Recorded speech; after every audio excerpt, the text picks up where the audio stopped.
Wildfires. As the climate changes and the land becomes drier, they're becoming an even bigger problem, burning down 7 million acres in the United States each year, which is terrible, because without forests, Don Jr. would have nowhere to sit.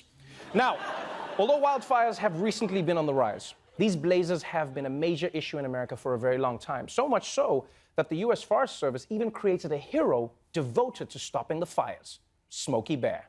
You have so many reasons to protect your forest. Hey, kids, I'm Smokey Bear. Remember, only you can prevent forest fires. My friends depend on me, Smokey B, to voice the plea. Buzz, what's up, man? You left some leaves burning out here.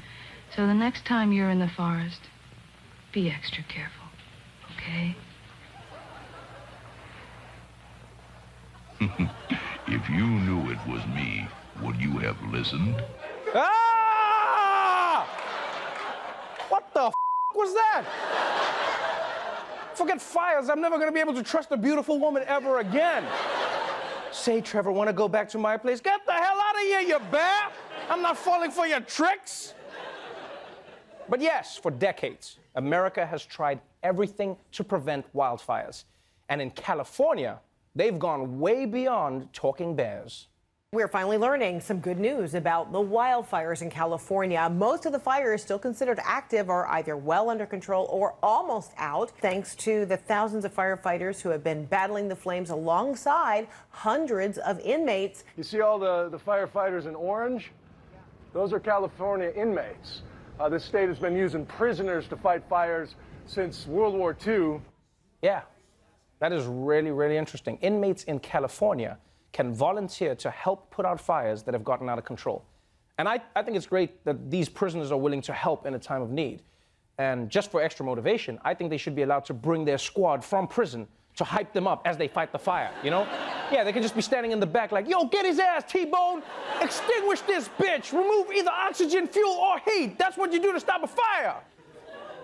Now, you would think any prisoner volunteering for a dangerous job like this would be in it for some big reward. But it turns out that's not the case. Inmate firefighters get paid an average of $2 a day. When they're battling live fires, they earn an additional $1 per hour. Though they only earn about $1 per hour to risk their lives, every day of work as an inmate firefighter counts as 2 days toward their sentence. Wait, hold up. Inmates get 2 days off their sentence for every day they fight the fire? That's not much of a reduction. Like, if I was an inmate, I'd just want to keep the fire going. Yeah. I'd just be out there like, oh no, I accidentally turned my hose to the spread fire setting again. Oh, darn. And also, I don't care if they're prisoners. Getting a few dollars a day to fight a wildfire is bullshit. Now, while the prisoners are getting basically nothing for doing a dangerous job, the state of California saves an estimated $100 million a year by using inmates to fight the fires. And what's extra messed up is that despite fighting fires year after year while in prison, many of these inmates aren't allowed to use any of that firefighting experience once they've served their time.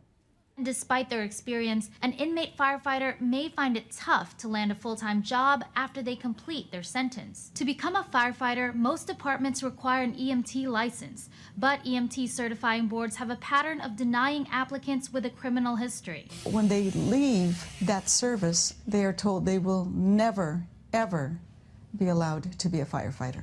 Okay, you gotta admit, that's just shitty. You fight fires in prison, but then when you're released, you're not allowed to do it professionally. So basically, if you're an ex-con walking around and you see a fire, what, you have to commit a crime before they'll let you help? Just like, oh no, that orphanage is on fire. Quick, help me rob this bank. So the question is, should prison firefighters be allowed to enter the noble profession of firefighting after they've served their time? Well, to give us some expert perspective, we're joined by the most noble firefighter of all, Smokey the Bear, everybody. Smokey, where do you stand on the issue of ex-cons working as firefighters? First of all, Trevor, thanks for inviting a bear onto your show. Hashtag diversity matters.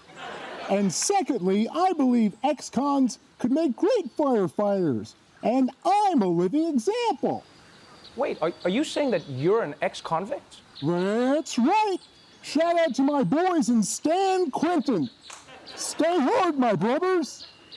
Wait, what were you in jail for? In the 90s, I ran a Ponzi scheme that preyed on the elderly. But I didn't know right from wrong. I was doing a lot of blow. Damn, that is hardcore. I thought it would be for something like stealing honey or something. Wow, Trevor, just because I'm a bear, you assume I steal honey? Do I look like Winnie the Pooh? That's racist. Oh, no, I didn't mean to offend you. I'm sorry. Okay, I forgive you. See, that's what this country's all about, giving people second chances. That's why anyone who wants to fight fires should be able to. Except for people who won't put out their campfires, those people should have their dicks ripped off by a bear. But not me. I'm still on parole. Wow, that's pretty extreme. Not as extreme as discriminating against people who've paid their debt to society. Ex-convicts should be able to train as firefighters. And that's why I'm changing my slogan to, remember, only you and Cell Block D can prevent forest fires. Well, thank you so much for joining us. Smokey the Bear, everyone.